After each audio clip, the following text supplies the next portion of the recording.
and now hanging out with our good friend Julie Gunlock from the Independent Women's Forum. Julie, well, this is so much fun. I was telling Cameron and Andrew earlier, the one thing I look forward to mostly when Cam's not here is being able to chat with you. Oh, you're so nice. Yes. You guys are the best. Thanks. We love having you on. You know, so I'm going to let these guys do most of this interview, Julie, because they're parents and I'm not.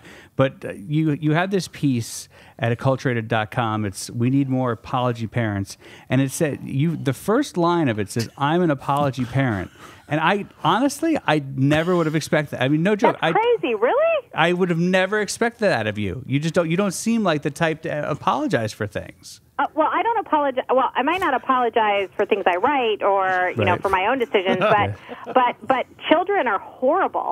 I mean, toddlers are. I mean, they should all be locked up. They're awful. So, I live in constant fear. I have 3 boys. I live in constant fear that oh God, that like they're gonna do something or like I'm gonna sort of embarrass them because I'm yelling at them or something. So, yeah, I say I'm sorry.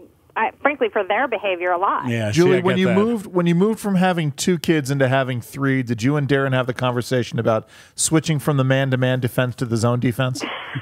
Absolutely. I was drunk at the time, so I don't really remember. Wow. I don't remember that conversation, but I'm sure we did have that conversation. Yeah, it's been 3, and it's 3 boys. So, you and I have had that conversation, and that to me, I bow down. I've got 2 girls. Let me ask you, because just sort of to gin off of what Cameron was asking, explain the concept of apology parents and why we need more of them. Yeah, well, look, I was part of what fueled this column that I wrote was the case of Marcy's Diner up in Maine, in Portland, Maine. The couple that take their 21-month-old. I mean, look, I have 3 kids. I've been through it 3 times. You've been through it a couple times. Look, 21-month-olds, they don't listen to reason. They want what they expect, and they are very hard to deal with sometimes. And so this couple goes to this diner up in Maine, and their child. Look, it's a tiny diner. It took 40 minutes to get their pancake. Which, look, if you want a quicker pancake, there's always a fast food restaurant. But this hipster couple, this hipster family, I'm sure, would never deign to go to a fast food joint. So they go to this tiny diner. It takes a while to get the pancakes. The child goes crazy, and the diner owner eventually gets so fed up that she yells at the child. Now, look, I've talked about this before. I don't know if it's a good idea to yell at a child. It was certainly the 21-month-old at that point really isn't responsible. The parent should have taken the child out. But the point is that there were a lot of, there's a lot of criticism of the diner owner. And what fascinated me is I'm amazed that this couple let their child sit there for 40 minutes.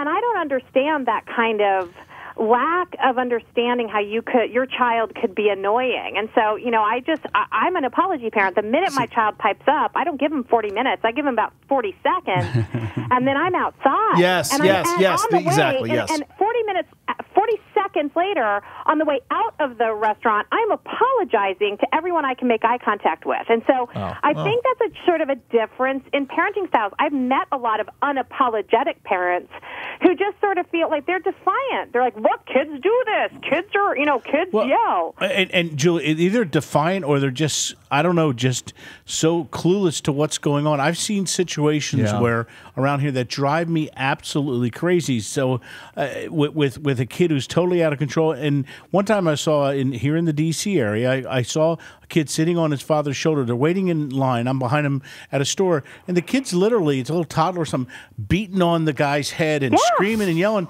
And he's not doing anything. It's bad enough, Julie, when this becomes a problem for everybody sitting around a diner. But it's bad enough. It's like, what are you going to say? Stop doing that. Don't hit me. I mean, It's really, I think it's really frustrating for other people. And one of the parts of the article that I wrote is there something, I think, like, I feel bad sometimes because I apologize so much. I do. I feel like sometimes maybe I should stick up for my kids because I'm always willing to take blame. I'm always like, we did it. Yeah. I feel bad, but I also think there's something incredibly decent about, like, just saying, I'm sorry, it was us, I'm sorry, because I think there's an overwhelming sense in this country among sort of new parents, and I think this is a sort of a new generation thing, that your world, like your child and the world that you live in, everybody should understand your situation. And I think apology parents kind of get, look, not everybody likes kids. And I don't get insulted. If someone, also, there's a lot of like frustration about people doing certain things. If people are frustrated with my parenting style, like, they have every right to be. I just find that people get their nose out of joint a lot when people are critical of them or critical of their decisions. And look, some people have a different experience. So I think this all goes in line with like not being so sensitive about things, not thinking everyone has to agree with you, not thinking everyone has to agree with your parenting style. Just grow up and get over yourself and realize other people have other positions. The issue of apologizing more, I think you should do a follow-up piece to this that isn't parenting centered on the issue of sort of culpability in civil society and sort of engaging in that greater amount of civility. I think because I think you hit on something there. I mean, in terms of the diner in Maine situation, I think it was two very inappropriate ways of responding. You're absolutely right. When we never, it's funny because we never had a situation where my kids sort of had temper tantrums in grocery stores. But we were always very proactive about sort of, we saw stuff coming down, I would scoop up one of my girls and bring them outside, and you sort of remove them from the situation. But on the other side of it, I want to recount a really great experience we had. It's one of the things that cemented. Everybody who knows me knows that I'm a big fan of Kimpton Hotels. Sure. And yes, Cameron's laughing. But there's a reason why. Yes, Kimpton I know. plug. Kimpton, Wegmans, what have you. Yes. Wegmans I'm with. Yes, but understand. So my wife and I are traveling. Our daughter is like 6 months old, and we're in San Francisco, and we were having dinner. We get to the Hotel Monaco in San Francisco. Yeah. And the valet takes the car away, and somebody at the valet desk calls to get a reservation.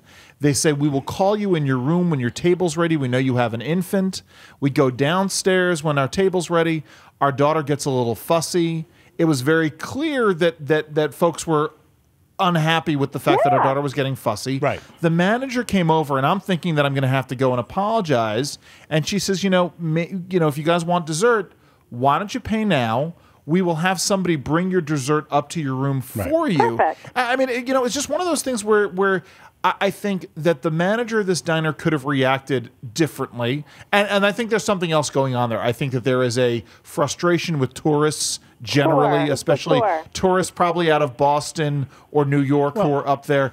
But you're absolutely right. Parents need to be parents. They don't need to be pals with their kids. Yeah, and they also need to be a little more tuned into what's going on and not wait till the kid's totally out of control, which is why the diner owner probably lost it. And I have a theory here that little girl, her parents are setting her up for a life of disappointment if her parents expect her to get, there's so many things weird about that story. I mean, did the mother not have a banana or a snack? I mean, could they not have ordered a piece of Wonder Bread or a chocolate milk? I mean, there are so many, I think as parents, you sort of learn the tools and you learn the sort of the tricks of the trade.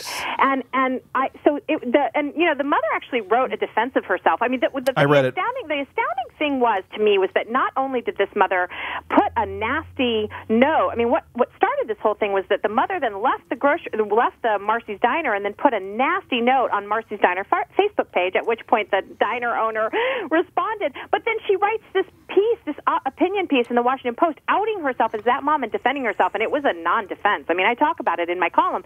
And I just find, what fascinated me was her confidence in her, that she was right.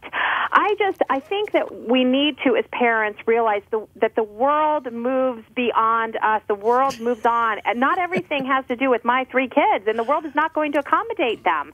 And I, as a parent, I need to accommodate my children. I don't need the world to accommodate me and my children. And that's a really healthy attitude, and I wish more people had it. And, Julie, the world is moving on past us. We're almost out of time. Okay. But thank you so much. Thank you, Julie. Wonderful stuff as usual, and we'll talk to you soon. Julie Gunlock with the Independent Women's Forum.